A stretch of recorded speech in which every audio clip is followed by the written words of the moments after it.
Mr. Gardner, state your name. Derek Gardner. Judge, just for the record, I was just recently appointed. I've finally had a chance to speak with Mr. Gardner. I understand his impatience with this matter. He'd like to go to exam. I'm 99% sure I can get the video that we need to get prior to the exam. So we're asking. Today, we are stepping inside a courtroom where tensions are quietly building. Mr. Gardner states his name, and immediately, the judge sets the stage for what's at stake: a preliminary exam. You can feel the anticipation in the air as both sides prepare for proceedings that will determine the pace of the case. Even in these first few seconds, the weight of the law and the stakes for those involved are clear. The dialogue hints at impatience, responsibility, and the seriousness of what's to come. This short exchange perfectly sets up the suspense for the cases ahead. From the start, you know every word here matters and the outcomes could be significant. It's a quiet moment loaded with courtroom intensity. Watch closely as the scene begins to unfold, laying the groundwork for the drama about to hit the bench. To go to exam. And Your Honor, I do see that on the unarmed robbery case, there's a media notice that was marked and previously sent to the public defender. That one will be okay quickly. I see we received media vista yesterday on the malicious destruction case. I'll get that marked and hopefully sent today. The issue is that I don't believe we have Mr. Killwell's appearance on file yet for that malicious destruction case. So far, I'm not sure I've been appointed to that, but we'll see. He's the same, Mr. Lego's the same. This one. On the MDOP. Yeah, I called all of his cases.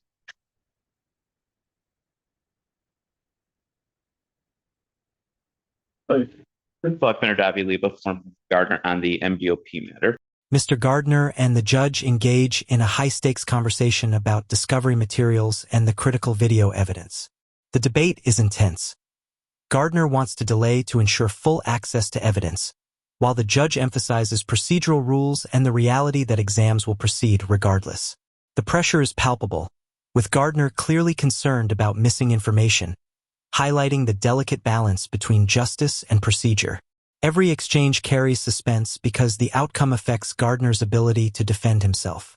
The dialogue showcases courtroom strategy, risk assessment, and personal stakes.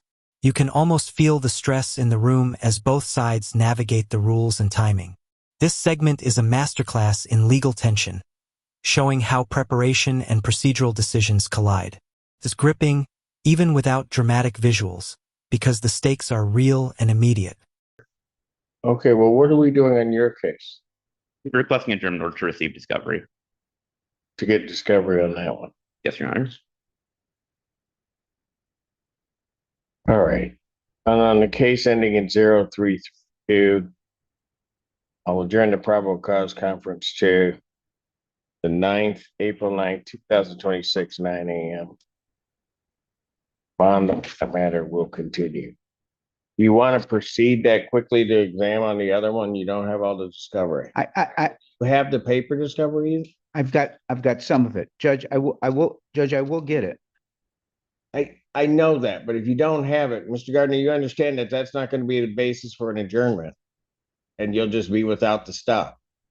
I don't understand what What the judge is saying. If we set a preliminary exam and I don't get all the discovery, including the video, which you want to watch, the judge is still going to go to exam that day, even though we don't have it. That's the risk we take. I think I can get that, but you have to know that if you still want to go to exam. Is that your wish? I mean, I want what's in the best interest of me being Well, just. I want justice, man. The video is justified. okay, that's okay. Let's set the exam date, and I will ensure that. Well, he's going to need to. Judge, I'm not trying to be difficult. I'm sure You are. I mean, because you know what I do, and I'm trying to. He wants to make sure that he's got the exam. I'm just trying to make sure that he's going to have the discovery and what he wants to. That's what I want, Your Honor. And that he wants to see it. That's my issue. Right. I'm just trying to let him know if you get to exam and you don't have it or haven't been able to watch it, you're not going to get an adjournment for that purpose. I'd rather wait. I'd rather wait and further discover. Okay. Probable cause conference will be adjourned to the 9th. Same time as your other one, sir. April 9th, 2026, 9 a.m. Bond, let's get your other one. We have a second, Joe. We're coming back. I will see you this weekend.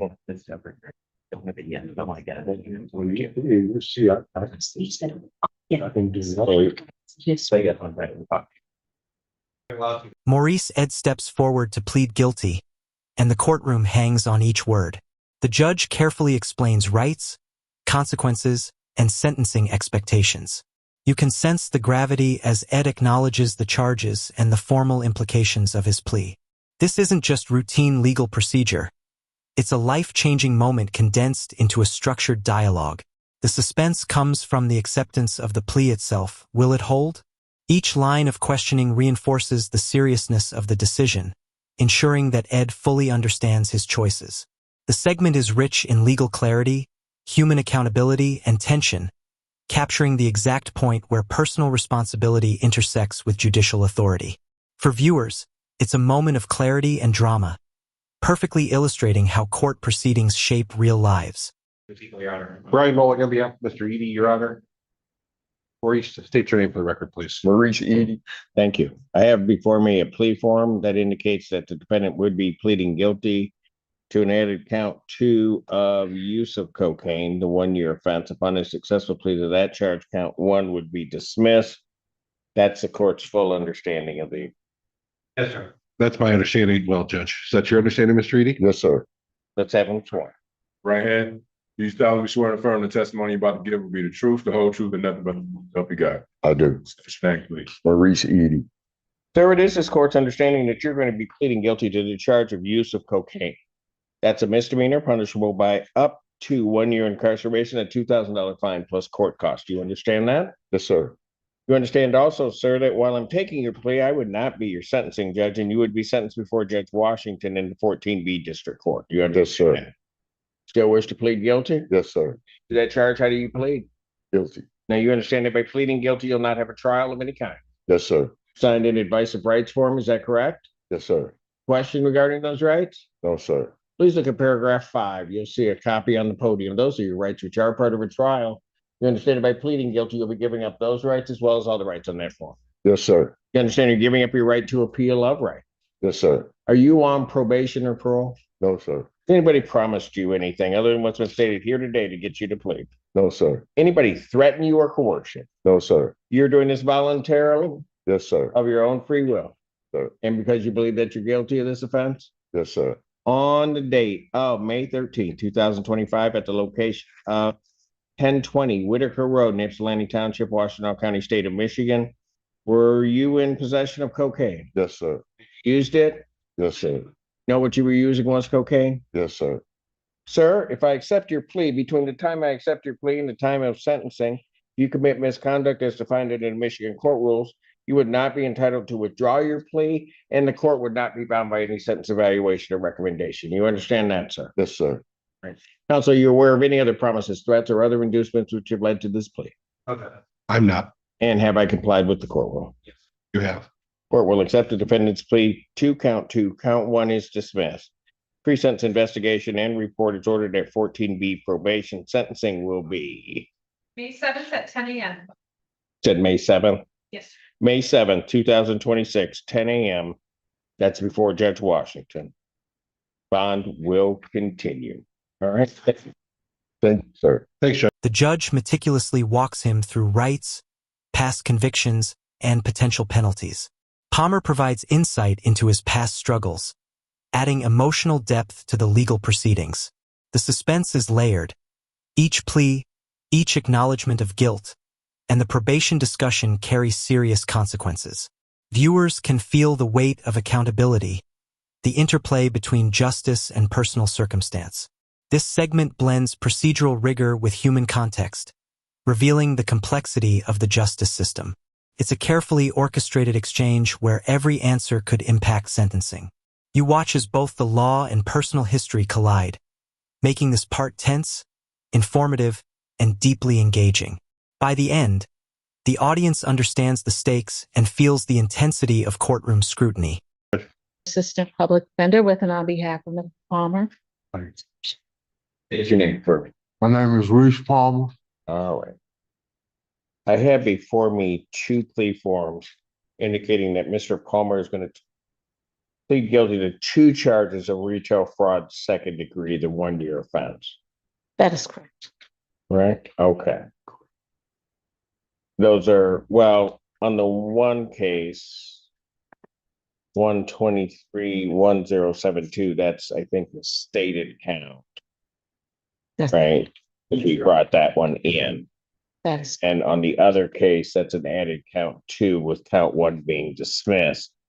There is an understanding that, and there's no other understanding. That's the court's full understanding of the agreement. That's all. that's correct, Your Honor. Is that correct, Ms. Gaines? Yes, Your Honor. All right. Can I have him sworn? Raise your right hand. Do you solemnly swear and affirm the testimony you're about to give will be the truth, the whole truth, and nothing but the truth, so help you God? Yes, sir. State your name, please. Bruce Palmer. All right. Sir, it is this court's understanding that you are going to be pleading guilty to two charges of retail fraud. Is that correct? Yes. All right. Now, those are misdemeanors punishable by up to 1 year incarceration, $2,000 fine plus court costs. The fine could be increased if 3 times the value of the property taken. If that's greater than 2,000, that becomes your maximum fine. You understand that? Yes, sir. All right. Still wish to plead guilty to those charges? Yes, I do, sir. All right. Starting in the case ending in 1960 to an offense occurring on August 31st, 2025. To that charge, how do you plead? Guilty. All right. To that same charge contained in the case ending 1072, occurring on June 28, 2023. All right. Now you understand that by pleading guilty, you'll not have a trial of any kind. Yes, sir. You signed an advice of rights form, is that correct? Yes, I did. You have any questions regarding any of those rights? No. All right, look at copy on the podium. Look at paragraph 5. Those are your rights, which are part of a trial. You understand that by pleading guilty, you'll be giving up those rights as well as all the rights on that form. Yes, sir. You understand you're giving up your right to appeal of right. Yes, sir. Are you on probation or parole? No probation, no parole. I haven't had a ticket or nothing in 8 years, sir. These cases is 2 or 3 years old. I was in a bad place, sir. I was homeless, but now I'm in a better place. And I just want to get this behind me, sir, and get back home.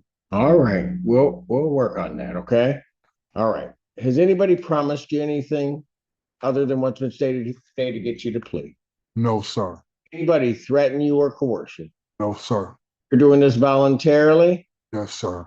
and of your own free will, Yes, sir. and because you believe that you're guilty of these offenses? Yes, sir. Okay, starting with the case ending in 1960. On the date of August 31st, 2025, at the location of 3825 Carpenter Road, that being the Meyer store, what'd you do on that date that makes you think that you're guilty?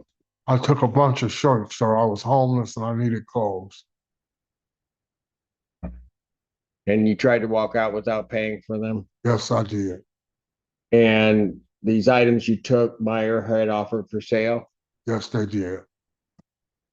and you didn't have anybody's permission to take that, did you? No, I did.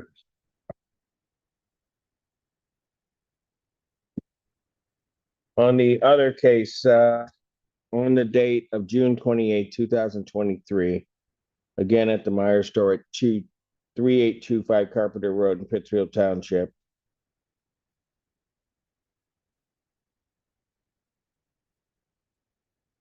What happened on that day? I took some liquor, sir, because I was staying in a tent. I need to get warm. So I took a couple bottles of liquor. Okay. And I think this one is actually on a prior offense. Had you previously been convicted in 2018 of a retail fraud? You recall that? I don't know, sir. I was in a, Let me ask it this way. You, previous to 2000, you had been convicted of retail fraud before that, right? yes. Okay. All right. Mr. Peterson, if I accept your plea, if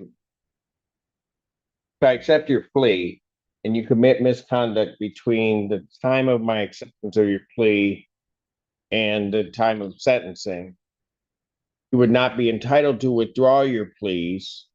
You understand that, sir? I understand that, sir. Okay. And the court would not be bound by any sentence evaluation or recommendation. You understand that? I understand that, sir. All right.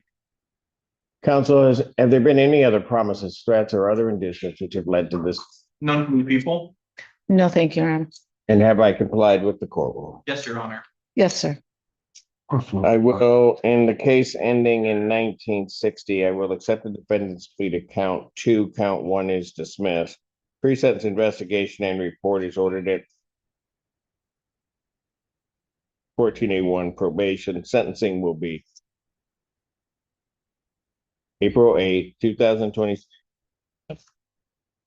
for me. And May we address bond, please, Your Honor? one moment. And on the other case, I'm also going to refer him to probation for a pre-sentence investigation and report. Sentencing will be April 8th, 2026, 9 a.m. Speak. Yes, that's the bond. Mr. Peterson and Dissard Sanders situations are examined, with the judge weighing financial hardships, GPS tether requirements, and personal circumstances. Each argument, objection, and clarification builds suspense as outcomes directly affect freedom and compliance. You can feel the tension rise with every word, balancing procedure against empathy. The dialogue highlights the intricacies of bond decisions, accountability, and the human side of justice. The denial of certain motions, the approval of others, and the precise instructions given create a sense of resolution while maintaining tension. It's a fitting conclusion, showing both the strictness and fairness of the court system. Viewers are left with clarity on outcomes and an appreciation for the real-world impact of legal proceedings. Every line here contributes to the drama and stakes of the courtroom. Where's he? Christian, where are you living now? I'm on Ecorse Road, 111 Ecorse Road in Ypsilanti, It's not Michigan. his paperwork that we submitted, his address, Yeah, no, I got it. but he Okay. has his own It's it's township. place. Yes, I have a place, sir. And I'm in a good place now, sir. I'm just trying to move on with my life. And like I said, I didn't know these cases was behind me. I would have had them taken care of before I came, before this even got to this matter. Okay, and He's receiving Social Security now, Your Honor. I'm aware of Mr. Peterson's bid. And so, Mr. Peterson, let me ask you, if I let you out, you're gonna make sure to get over to my probation department? Yes, I will, sir. I'll be there. And you're gonna because both of these cases are before me. Yes, sir. Gonna get yourself back here? I'll be back here, sir. On court date, I'll be here.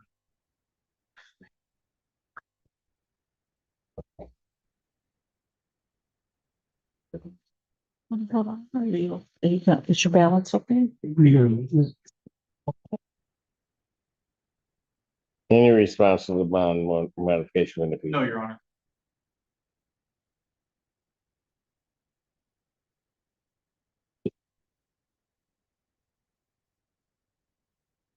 I'll grant the motion. Mr. Peterson, I'm gonna let you go home. Thanks, Right. sir. I'm gonna set your bond in each of these cases at a personal recognizance, $5,000. And I'm ordering you don't go into any Meyer store in the state of Michigan. You hear me? No, sir. All right. Thank you. Thank you, Your Honor. That it? Yeah. I see you, Mr. President. Yeah. Hello. Good morning, Mr. Peterson. Can you state your name for the record, please? Walter K. Peterson. Thank you. Your Honor, I'm requesting one more adjournment of this PCC. We're trying to reach a resolution. I believe we're very close. There's just some final things I'd like to get some answers to before we move forward. All right. April 9th, That works for me, Your Honor. 2026, 9 a.m. And Your Honor, if I could address bond briefly.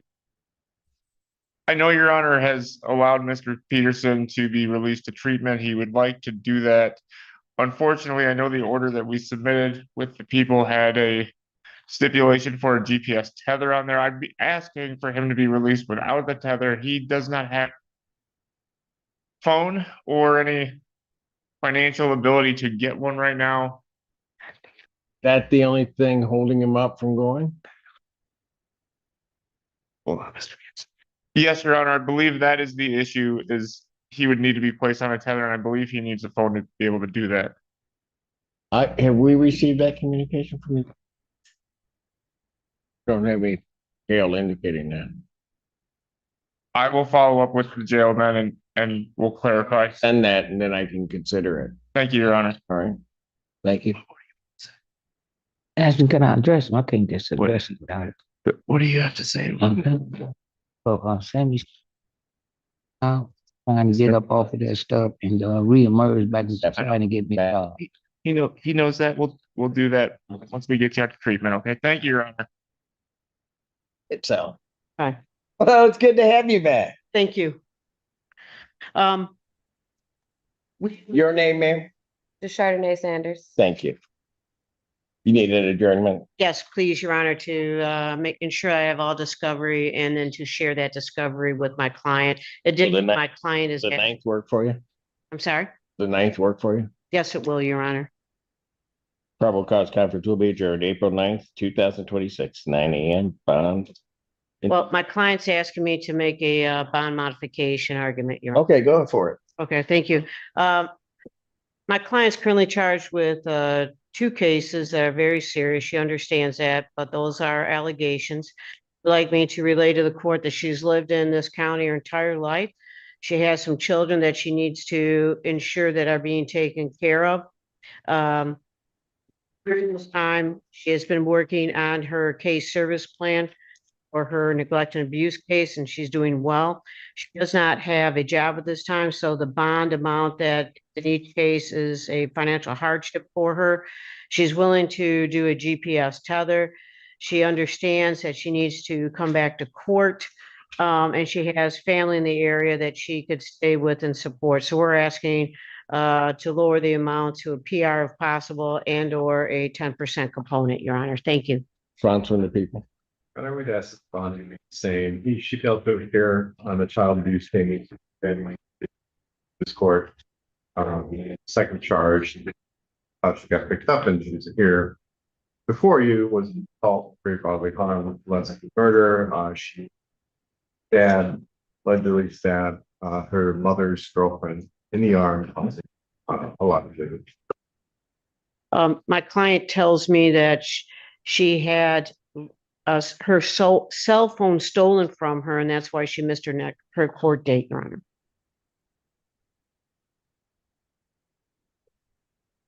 Okay. Thanks for letting us know. Given all those circumstances, I'm not going to reduce her bond. Her examination is coming up, and we can certainly address it at that point in time after the testimony is heard. Motion for bond reduction is denied. Thank you, Your Honor. Thank you.